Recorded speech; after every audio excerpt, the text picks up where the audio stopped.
regional hub manager for the Climate Ambassadors program, based at the UCL Climate Action Unit. And I taught at Edmonton County School for a couple of years. So it's nice to be back in Enfield, even if it's virtually for now. So lovely to see you all. So yeah, I can give a broad introduction to the Climate Ambassadors program. The program is funded by the Department for Education. It's a national program. So there's a regional hub in London, but there's 8 other regional hubs across England, in the East Midlands, in the Southwest, in the Southeast, and so on. So we're in contact with our colleagues across the country as well. And the Climate Ambassadors program, its main purpose is to support schools to create climate action plans. This is one of the requirements set out in the Department for Education's Sustainability and Climate Change Strategy, which they released a couple of years ago, which I'm sure some of you are aware of. And one of the requirements that they set out in that document was that every school in England would have a climate action plan in place by the end of 2025, and that every school in England would have a designated sustainability lead by the end of 2025. So the Climate Ambassadors Programme is funded by the DFE to help to support schools to create their climate action plans and to support designated sustainability leads to do that. So I see some questions coming in. Maybe I'd be happy to get to those as well in a moment. Take Jessica's point. What is a climate action plan, Yes. so that we get Yeah. that quite clear? Yeah, it's a great question. So a climate action plan, broadly speaking, kind of outside of the Climate Ambassadors program, the climate action plans would exist in all kinds of institutions. For example, I believe the NHS, they also have a similar initiative or requirement where they need to have climate action plans in place. And essentially it lays out how an institution will, or a community will, take actions in response to climate change.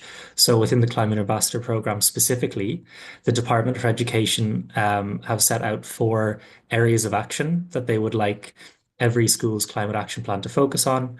Those 4 pillars are biodiversity, decarbonisation, climate education and green careers, and adaptation and resilience. So the DFE would like schools essentially to have a document where they have a selection of actions that they will take over in the near future, I suppose, have some kind of timeline attached to those actions, and have individuals responsible for taking those actions in the education setting. Beyond those parameters, and maybe Karen can also come in on that, but as far as we can see, there's no kind of rigid formulaic outline that the DFE wants schools to have. For example, there's no DFE approved template that they want schools to follow. There's quite a bit of flexibility in terms of the exact format that schools can take to their climate action plans. But of course, there's certain ingredients that all good plans need.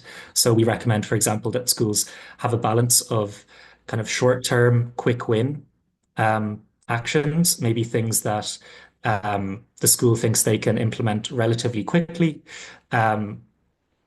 but then also looking at kind of medium to longer term, more strategic or structural actions that realistically probably won't be able to be achieved within, certainly not within this academic year, maybe not even the next academic year, but it's important for schools to identify, okay, in 2, 3, 4 years, what would we like our school to be doing in relation to sustainability and climate change? So Jessica, I know that that's quite a broad answer, but that's also just following kind of the DFE's quite broad approach to climate action plans.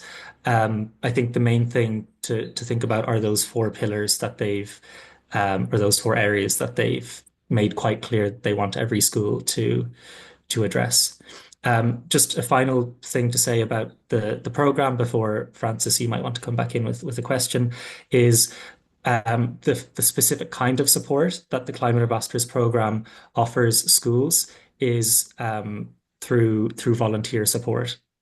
So we do meet with sustainability leads in schools to kind of try to provide some direct support as the Climate Action Unit. So I met a couple of schools today, for example, for 20 minutes to kind of hear about their activities and what they'd like to do.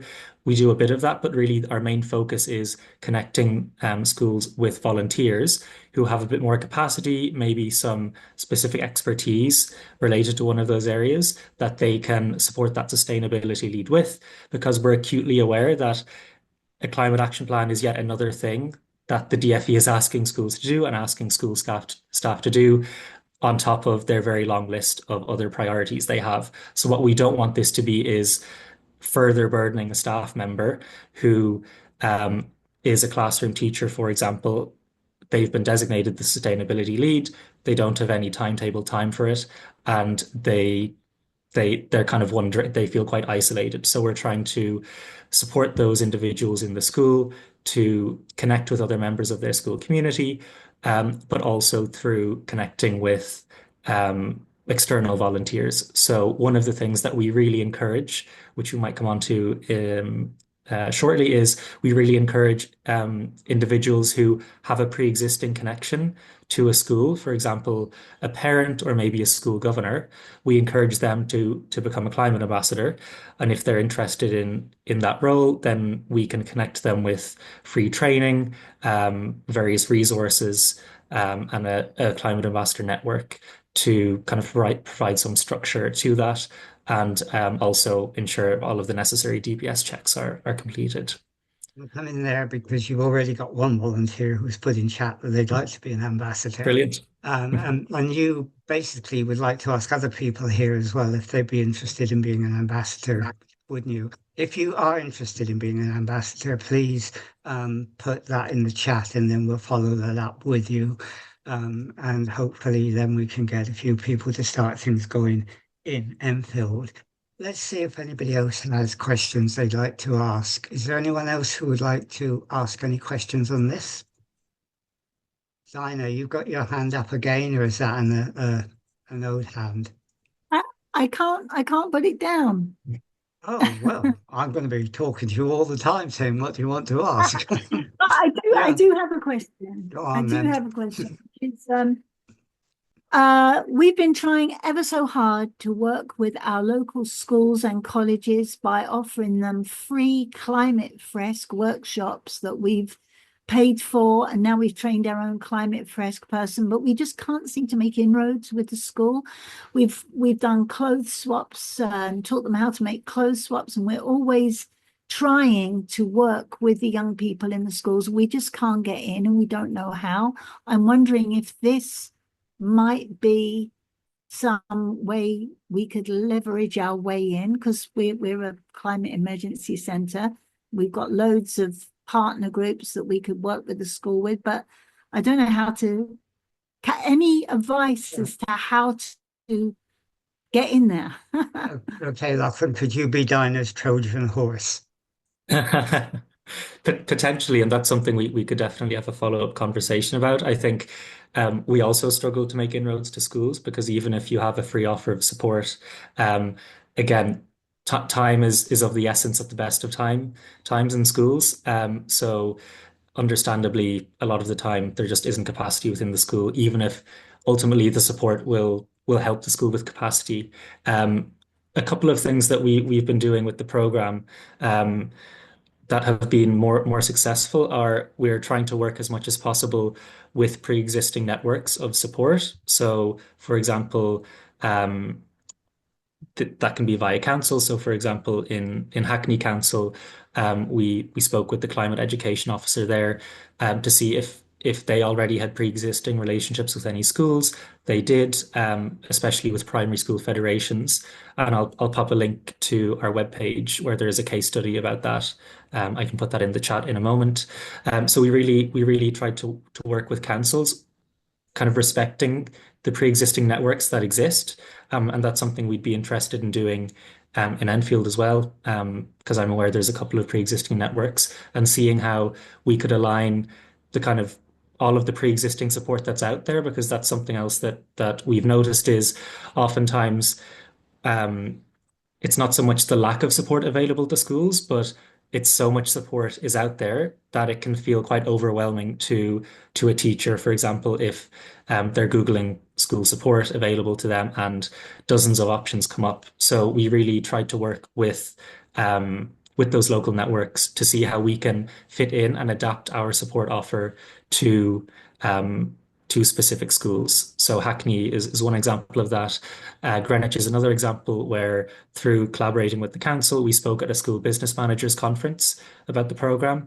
And we have about 10 schools in Greenwich that we're supporting. In Newham, again, through working with the council and kind of listening to what they were already doing, we knew that they had a company who had recently done energy audits, I think for about 30 or 40 maintained schools in the borough. And so we're now kind of working with that company to see how we can, in a way, offer a two birds with one stone approach, where if the schools have all of this information from the audit, how they can just use that to inform their climate action plan, rather than saying, you just done this audit, now you need to create this whole new document from scratch. I think a phrase that I repeat to schools maybe the most is that they're doing the hard work already.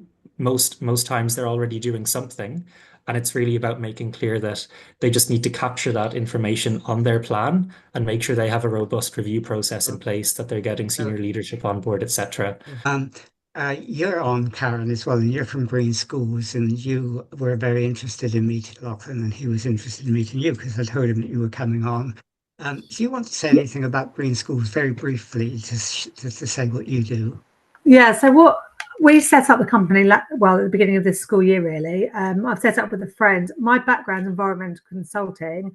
So I used to do like environmental management systems and things for business, as well as environmental assessments. And then I went into I've been working in school for the last 4 years, and I kind of decided I wanted to put the two things together. So when I saw about these climate action plans, I was like, because I'm in a school, I know full well there's absolutely no time for teachers to take on board and do it. And I don't know how you guys connect with Let's Go Zero, but Let's Go Zero, I could see that they were providing free advice, but a lot was still falling to the school to do. So there's a massive gap there. So I'm trying to come in and almost fill the gap, take it away from the overall advisors, but actually do the legwork underneath. But obviously it's a question of funding all the time. So at the moment I'm working with one of the trusts to help them get climate action plans done in all 17 of their schools. But trusts have a little bit more money than just standalone schools.